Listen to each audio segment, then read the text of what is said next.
name is DJ Eve, the queen of the weekend for what the Wonder Woman Chichi. Welcome to a segment we call Soul Food. And joining me in the studio, his name is Bishop Musa Kamisola of City Gates Ministries. Good morning to you, Bishop. Good morning, DJ. Good morning, Lewandowski. How you doing? Yo,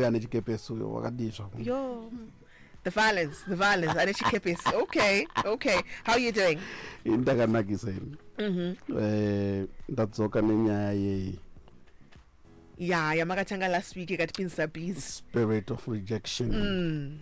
So today I'm going to be talking about the bigger rejection. Yeah. I'm going to find it on Psalm 71, verse number 9. It says, "Do not reject me when I am old. Do not forsake me when my strength is gone. Do not cast me away when I am old. Do not forsake me when my strength is gone."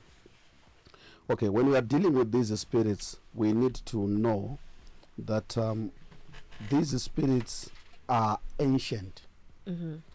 When we say they are ancient, tukureva kuti mweya iyi yaona kusimuka nekudonha kweumambo nyika dzichivambwa chichi mweya iyi yanga ingoripo.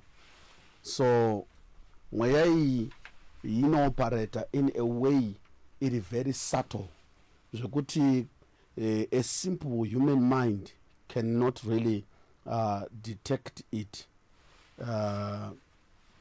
and manage to deal with it. You need the Spirit of God to understand how they operate so as to deal with them. So pane mweya we rejection wekuti how manifest as long as you are still young and powerful. You will not notice that there is a spirit of rejection. This spirit has destroyed a lot of men who toil day and night, fending for their families, taking care of their children, sending their children to different universities across the globe, taking good care of their families. Zvakanaka, but pavanonosvika old age, something happens chinoita kuti lose their families.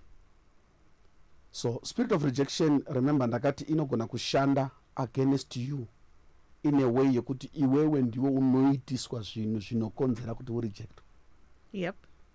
Iri rejection iri kukutevera kuti waitira mhuri yako zvese zvakanaka wane 70 years obva wamitisa umwe mukadzi ane 22 years who is way too younger than your last child, zvokuti your children are so mad at you.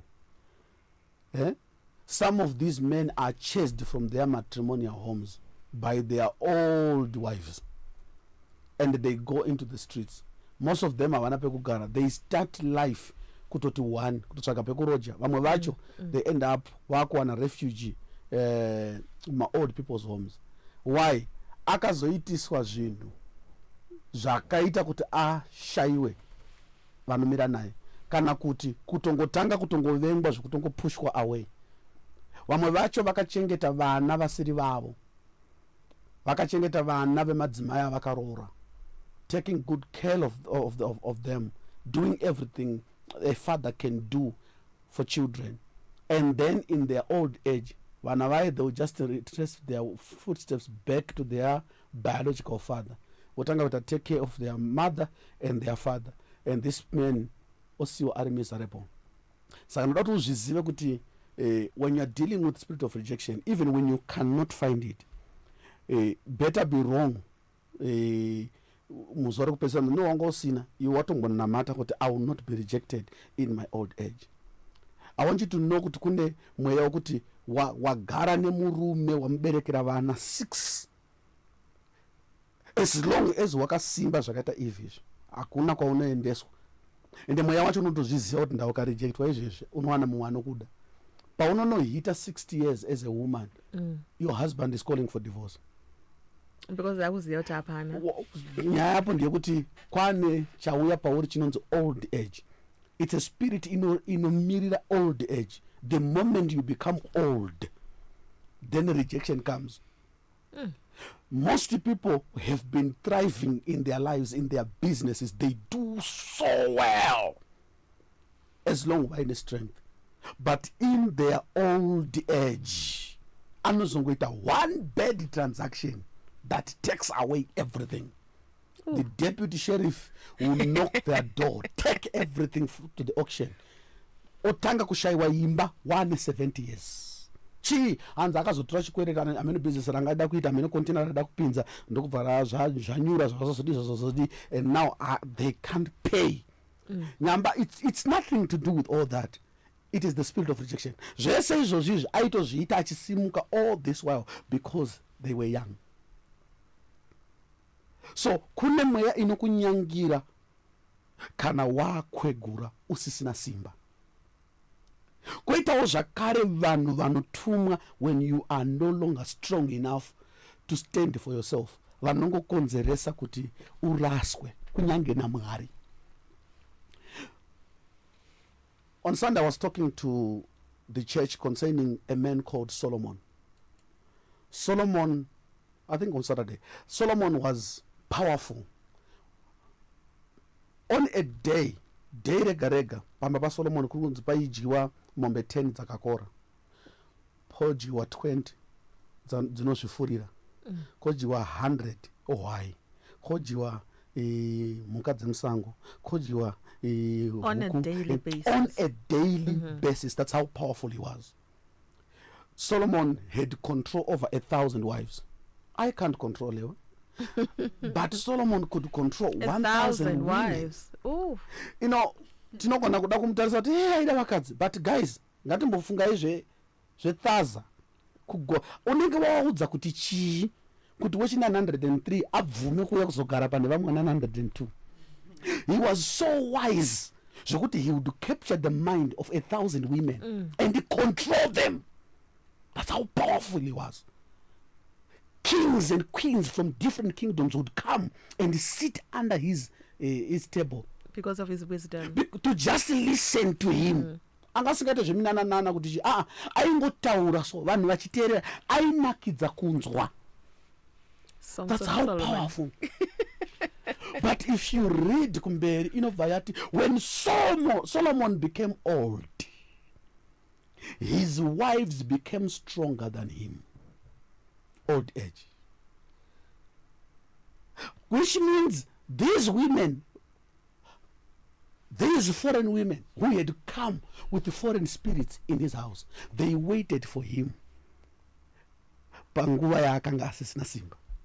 Solomon was spiritual enough zvokuti when he dedicated the temple of God, he prayed, mukaita anointing yekuti mapriest vafundisi vakatadza kupinda kuti vaite basa ravo, nepresence yaMwari yakaburutswa nemwana wesangano anamata. Solomon mukanogoogle mukanocheka value yewealth yaakaisa achivakira Mwari wake temberi, the value is around 300 billion, because most of the things zvanga zviri mutemberi imomo zvanga zviri zvegoridhe, pure gold. That's how much he loved his God. But that very person, imagine it, wakafa akunamatiswa zvimwe zvimwari because he was now old. Kuti uchizvidira Mwari wako uchizvididi, panosvika nguva yekuti simba rako richapera, unozoona waapang'anga uine vanhu vanokutora vakuendesa ikoko nekuti hausina simba rekuzvimiririra, vanokubatsira kuti upesane naJehovha nekuti hauna simba. Saka unotonamatira kunyange vanhu vanomira newe panguva yauchange usisina simba, kuitira kuti vasakonzerese kuti urejectwe kunyange naJehovha. There is a moment that a very powerful man lost power, and his name was Job. This man lost his children, he lost his servants, he lost his animals, he lost his wealth, everything except for one valuable thing, his wife. And imagine kuti zvinhu zvese zvatorwa maronda auya and everything and the enemy is not touched munhu waunonyanyoda nemoyo wako unonyatsonzwa kuti at least I still have this. I still have this. One day the dear wife opened her mouth and said, why are you still keeping your integrity? Curse God and die. Zvobva zvatokudza zvega kuti angana boyfriend. Because how can a wife tell a husband kuti ita zvinoita kuti ufe? So iye achifunga kuti akasiyirwa mukadzi uyu naMwari, haana kumusiyirwa naMwari, akamusiyirwa naSatani, kuti zvimwe zvese izvi zvikatadza kumubvisa pana Mwari, mukadzi wake ndiye achamupedzesa. Because you are bound to listen to her. Yes. Because you love her so much. Because you love her so much. Oh wow. Ukarega kuteerera kuforce yekushayiwa, kuforce yechirwere, unofana kuzoteerera kuforce yelove, so that you may be rejected. So unotonida kutonamatira spouse. Izvezvizvi munowirirana, anomira newe mubusiness, anomira newe pazvese, but achamira newe here when your strength is gone. I've got a message for you here, Bishop. Anzichi. Bishop is speaking to my life. In our late 50s, my husband left the house to marry a 23-year-old and taking care of 2 little kids. That spirit of rejection is in my house. You see, kuti iwe uchinotanga kunoda kuvamuroora. Because she's 53. Kuti azoroorwa nemumwe 54, 55. Unosvika chinonyara nyara. Anonzani? Pegi. Tasa pegi. Igogo. Ivo vega vanotonzwa kuti ndichiita zvemarriage. Azvichaita. Pamwe nyama dzavo dzichiri kuda munhurume. But the spirit inongomirira bedzi when old age comes. You need to pray and say, I will not be rejected in my old age. Remember, Jesus Christ paid the price. That was my introduction last week. He became a rejection so that we may be accepted. The Bible says he was a man of no stature. Why? Because Jesus knew that in time to come, the stature dzicha play a bigger role. Ukashaya mari yekunobvisirwa mamwe mapatsi kuti uratidzike nekuwedzerwa zvimwe, unogona kunzwa kufila discriminated pandau yekuzokuudza kuti kunyange Kristu wanga asina chinhu chaiita kuti timude. Saka iwe unogona kuona kunge hapana chikuita kuti unge udiwe. No, it is a spirit of rejection. Unogona kutodiwa wakadaro, usina zvauinazvo, usina mahipisi iwayo. Kristu ane munhu akuti akazokutarisa anonyatsoona chinhu chaari kutsvaga chiri perfect for themselves. Usafi wakaitiswa pressure nenyika ino. Because kune vanhu vanotori nezvavo kufunga kuti ukazviwana uchadiwa, vari kusafa rejection. Yeah. Pane vamwe vanhu vokuti akakuudza kuti ndakachitwa, unomutarisa kuti chii chakaitika, aichitwa chii chaasina. Namba hazvinei outward appearance. Do not be much concerned on how you appear. If appearance was very, very important, Jesus would have come at this dude.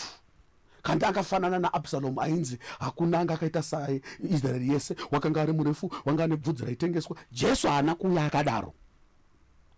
Why deal nerejection? Kuti peadventure iwe ukazouya wakadaro, uchatanga kuonekwa semunhu sekuonekwa kwakazoita Kristu semunhu, kana kuti sekuonekwa kwakazoitwa saMwari. Right now I'm here representing him, but anga asina chinhu chinoshamisira chinooneka panyama. So what am I saying? There is a spirit that nyangiras you, especially when your spirit or when your strength is gone, when your spirit is down. Most people have been lost.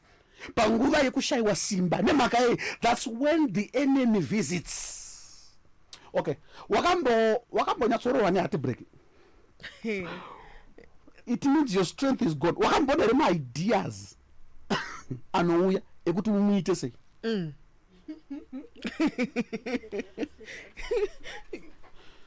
uchafa uri rombe kuisa message yakusenda ke uchafa uri rombe au make sure kuti au next year usvika uri mupenyu uchachembera usina mwana wati next year afana ngari mupenyu kokuchembera kwazoya rini futi andanenge asina kuchembera kwacho unenge uchitaura zvese you speak everything zvokuti ipapo pakavhizita muvengi listen to me zvauri kufunga izvi kuti unoda Mwari stereki zvakadi pane nguva yazvinotestwa when your strength is gone. Yes. How strong are you? Inyaya dzajobho dzatinongotaura idzi wambozviisawo here mupfungwa kuti what would you do uchisvika pamba pako pakatsva vana vako vakatsva murume akatsva pasina chiripo kwasara iwewe chete? Yes.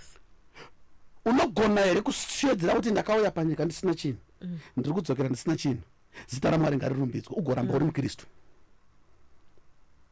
zvekuti waramba uri mukristu mangwana acho womuka uine maronda the whole body unogona here kutaura kuti kunenge zvakadaro I will delight in the Lord. Saka kune mweya inotaimira vanhu kana vapa nguva yekusasimba. This is the reason yakonzeresa vanhu vazhinji to backslide. There are people who really loved God. Some of them, they are under the influence of my voice. Waida Mwari chaizvo until you were tested. The enemy struck. Pazvakaitika ipapo wakanyatsoona kuti Mwari akude, Mwari akakuzonda, Mwari ade kukuona uchifara. Ukati saka ndewe inaye ukasiya kunamata. Chakakusisa kunamata ndechekuti wakavimba ne spirit of rejection. Unoita kunge iwe ndiwe wakasiya Mwari. But uchazoona kuti muzuva rekupedzisira you are the one who is lost. Retrace your footsteps back to God. There is more to life than what you lost. Kune mweya yakamirira kuti urejecte Mwari kana urejectwe nevanhu kana uchinge number 1 usisina simba, number 2 in your old age. Thank you. Right, Bishop, I'd like to believe we've got a part 3 coming next week.